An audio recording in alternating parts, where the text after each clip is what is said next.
మిత్రులారా నమస్తే. కమల్ హాసన్ కన్నడ భాష ఈ వివాదం చిలికి చిలికి గాలివానగా మారుతుందా?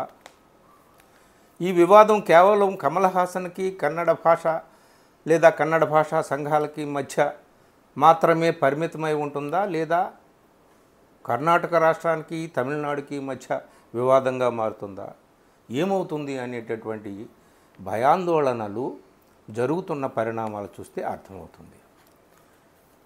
మనకు తెలుసు, థగ్ లైఫ్ సినిమా ప్రమోషన్ సందర్భంగా కమల్ హాసన్ కన్నడ భాష తమిళ భాష నుంచి పుట్టింది అని చేసినటువంటి ఒక చిన్న వ్యాఖ్య వివాదానికి దారితీసింది.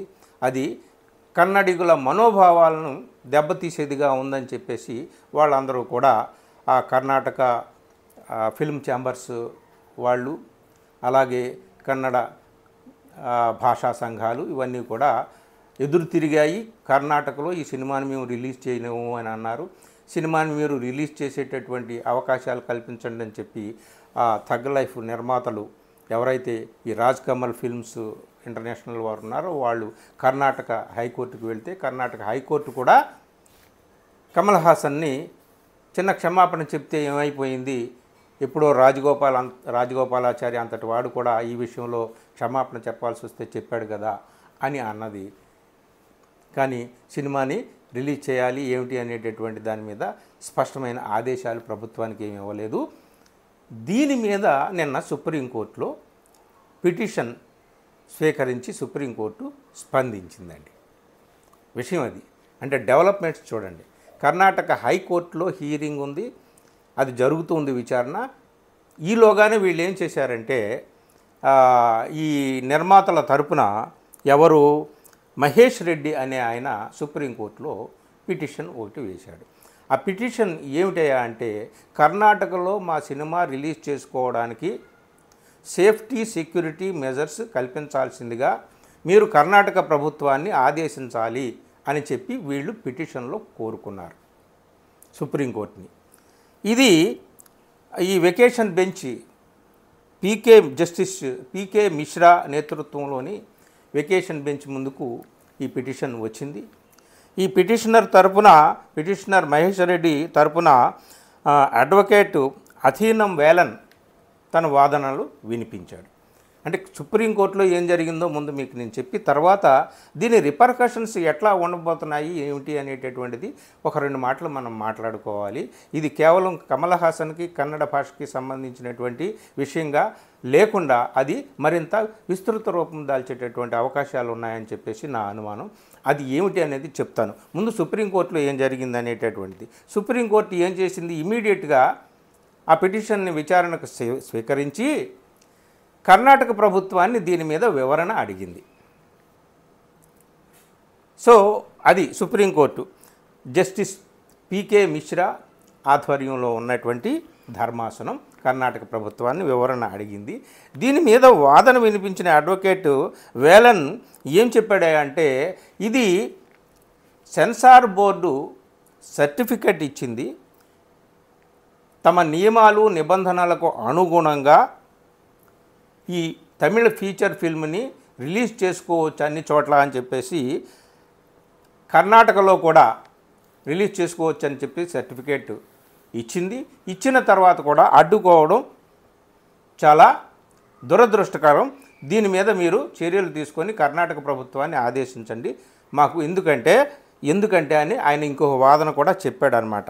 ఏమిటంటే, మా సినిమాను మేము సినిమా హాళ్ళలో రిలీజ్ చేస్తే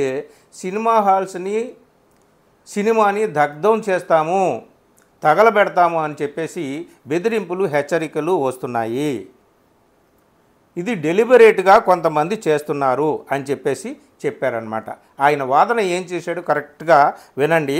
the so called ban under threat of violence stems not from any lawful process but from A deliberate campaign of terror including explicit threat of arson against movie halls, incitement of large scale violence targeting linguistic minorities. అది అంటే చట్టబద్ధంగా ఒక certificate పొందినటువంటి సినిమాని ఈ విధంగా release చేస్తే మేము హాల్స్నే తగలబెడదామని చెప్పడము, అది చాలా డెలిబరేట్గా చేసినటువంటి విధ్వంసపూరితమైనటువంటి బెదిరింపు, ఇది దారుణమైనటువంటి హెచ్చరిక అని చెప్పేసి దీని ద్వారా చాలా పెద్ద ఎత్తున ఏదో విధ్వంసం సృష్టించాలనేటటువంటి తలంపుతో వాళ్ళు ఈ విషయాన్ని అలాగే ప్రజల మధ్య కూడా చిచ్చుపెట్టేటటువంటి వ్యవహారంగా ఇది మారుతున్నది.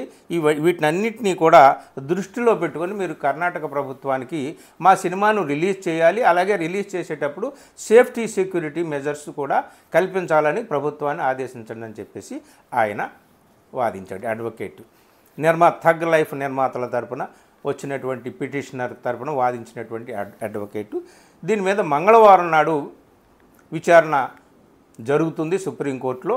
ఒక పక్క హైకోర్టులో కూడా విచారణ జరుగుతుంది. 20వ తేదీన హైకోర్టులో కూడా విచారణ ఉంది. ఇది ఇలా ఉందండి. అంటే ఇక్కడ మిత్రులారా ఒక్క విషయం మనం గుర్తుపెట్టుకోవాలి. సుప్రీంకోర్టు కర్ణాటక ప్రభుత్వాన్ని ఆదేశిస్తుంది, అక్కడ మీరు సేఫ్గా ఈ సినిమా రిలీజ్కి అన్ని ఏర్పాట్లు చేయండి అని.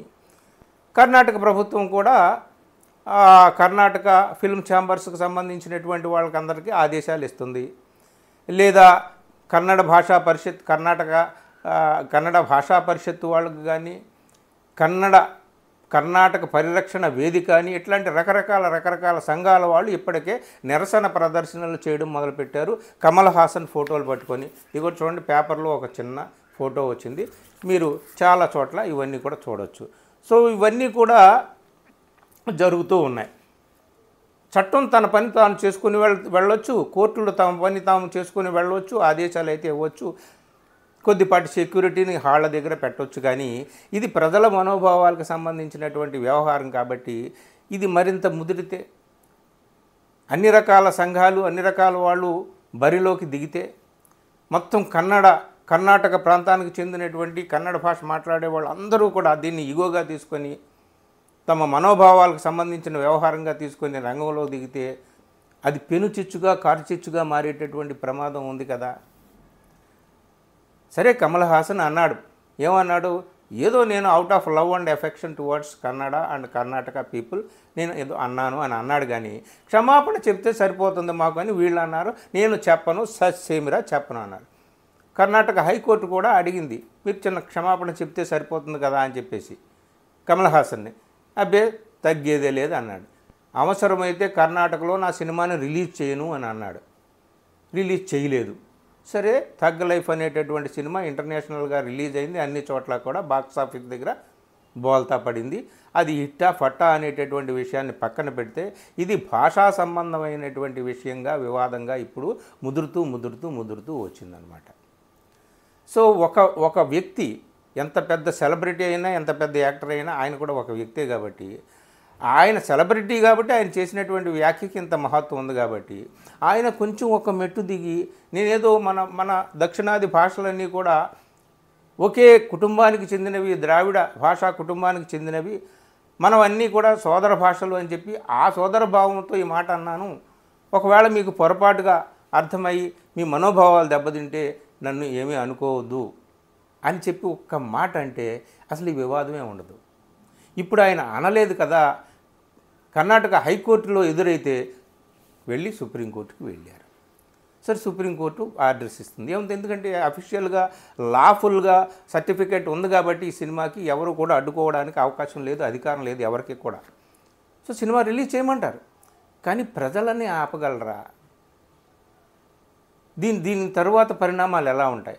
మొత్తం కర్ణాటక పీపుల్ అందరూ కూడా ఈ కన్నడ భాష అనేటటువంటి ఒక ప్రైడ్ వెనకాల పాలరైజ్ అయితే, మరోపక్క కమల్ హాసన్ వెనక మా తమిళ ప్రైడ్ని నిలబెట్టాడు అని చెప్పి కమల్ హాసన్ వెనక తమిళులంతా వాళ్ళు పాలరైజ్ అయితే ఇది రెండు భాషల మనుషుల మధ్య, రెండు రాష్ట్రాల మధ్య చిచ్చుగా మారదా? ఎందుకు ఒక్క చిన్న మాట కోసం కమల్ హాసన్ లాంటి అద్భుతమైనటువంటి నటుడు ఎందుకు వెనకడుగు వేస్తున్నాడు? ఎందుకు తనని ఇగోగా తీసుకుంటున్నాడు? చిన్న క్షమాపణ ఏమీ అది అవమానం కాదు. ముందే చెప్పాను, ఇంతకుముందు కూడా నేను ఒక వీడియోలో చెప్పాను. పొరపాటు అయిపోయింది ఏమీ అనుకోవద్దని ఒక్క మాట అంటే అది ఆయన గౌరవాన్ని పెంచుతుంది, ఆయన ఇమేజ్ని పెంచుతుంది, ఆయన స్టేచర్ని పెంచుతుంది, తగ్గించదు. తప్పేం లేదు. పెద్ద పెద్దవాళ్ళే నోరు జారం చిన్నగా ఏదో అనుకోకుండా జరిగింది అని ఒక మాట అంటే తప్పేం లేదు. కానీ ఆయన తగ్గేటట్టుగా కనపడటం లేదు. కోర్టుల ఆధారంగా, కోర్టుల సహారాతో, కోర్టుల చేయూతతో సినిమాని రిలీజ్ చేద్దామని చెప్పేసి వీళ్ళు అనుకుంటున్నారు. కానీ కోర్టులు తమ పని తాము చేయవచ్చు. కానీ ఈ వివాదం ఏ రూపంలో మారుతుంది, ఏ విధంగా ఇది చిచ్చుగా మారేటటువంటి అవకాశం ఉందా అన్న భయాందోళనలు చాలామందికి కలుగుతున్నాయి. మరి ఈ విషయం అందరికీ కలుగుతున్న భయాందోళనలో 1% అయినా కమల్ హాసన్కి కలిగితే, కొంచెం ఒక మెట్టు దిగితే వివాదం అంతా కూడా పరిసమాప్తం అయిపోతుంది. హాయిగా కర్ణాటకలో కూడా సినిమా రిలీజ్ అవుతుంది. సరే, డబ్బులు వస్తాయా లేవా అనేటటువంటి విషయం పక్కన పెడితే అదండి. ఇప్పుడు సుప్రీంకోర్టు మంగళవారం నాడు దీని మీద విచారించి ఏం చెప్తుందో ఏమో. కానీ మొత్తానికి సినిమా రిలీజ్కి అన్ని రకాల ఏర్పాట్లు ప్రభుత్వం చేసినా, కోర్టులు వీళ్ళు కల్పించిన వివాదం అంతటితో ఆగుతుందా? ఇది మనోభావాలకు సంబంధించినటువంటి వ్యవహారం. అసలే మన దేశంలో మనోభావాలు ఇలా అంటే అలాగా పండిపోతూ ఉంటాయి. కాబట్టి కొంచెం జాగ్రత్తగా ఉండటమే మంచిది. లేకపోతే ఈ వివాదం ఎంతవరకు వెళ్తుందా అనేటటువంటిది ఆందోళన అందరికీ ఉంది. మరి కమల్ హాసన్ ఏం చేస్తారు, దీని మీద ఎలా స్పందిస్తారు, ఏంటి అనేది మనం చూడాలి. ఇది మిత్రులారా. వీడియో నచ్చితే మిత్రులకు షేర్ చేయండి. Thank you.